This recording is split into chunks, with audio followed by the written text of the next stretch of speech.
les auditeurs abidjanais, les auditeurs de Côte d'Ivoire. En plus, c'est vrai que c'est un moment très particulier pour l'émission, puisque nous fêtons ces jours-ci le 15e anniversaire d'Appel sur l'actualité.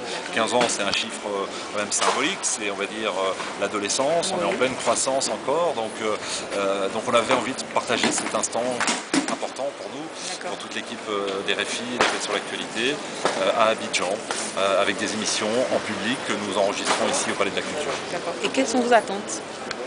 Les attentes, d'abord qu'il y ait beaucoup de monde, évidemment, parce que nous, on a parcouru plusieurs milliers de kilomètres, on vient de Paris, pour rencontrer nos auditeurs. Les auditeurs qui sont très fidèles, on le voit bien, et je le vois bien, moi j'ai cette chance d'avoir tous les jours les auditeurs au téléphone, les auditeurs de tout le continent africain et de la Côte d'Ivoire, qui sont très nombreux à nous appeler, très nombreux à envoyer des courriers électroniques.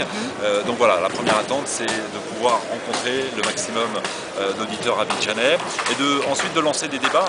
Nous allons enregistrer 2 émissions sur 2 grandes thématiques qui sont aujourd'hui essentielles pour ce pays qu'est la Côte d'Ivoire, à savoir la sécurité. C'est vrai que c'est un préalable à la relance économique, préalable à la réconciliation nationale. Donc on avait envie de voir comment les Abidjanais percevaient aujourd'hui le climat sécuritaire. On a la chance d'avoir sur le plateau, face au public abidjanais, le ministre de l'Intérieur, Ahmed Bakayoko, qui a accepté notre invitation, qui va venir entendre les Abidjanais, dialoguer avec eux, échanger sur les évolutions, parce qu'il y a eu des progrès, mais en même temps sur les lenteurs et en même temps sur les échecs, pour l'instant, de certains points.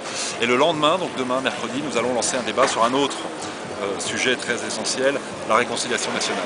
Il y a une commission qui a été mise en place, tout le monde le sait, en même temps la réconciliation ça ne va pas tomber du ciel, il faut que chacun s'approprie ce processus de réconciliation. Donc on va demander aux Ivoiriens, qui nous rejoindront demain, de nous dire comment ils vont s'accaparer ce processus, comment ils vont s'impliquer, quels obstacles eux-mêmes vont devoir surmonter pour pardonner et pour réconcilier la Côte d'Ivoire. Donc voilà, ce sont deux sujets quand même très, très forts, très poignants, incontournables, évidemment de l'actualité ivoirienne. Et voilà, j'attends de pouvoir débattre, échanger, m'enrichir. On n'a pas évidemment l'ambition d'apporter des solutions, ce n'est pas notre rôle, mais c'est le partage d'idées. Le partage d'idées, effectivement. Mener ensemble une réflexion, construire ensemble une réflexion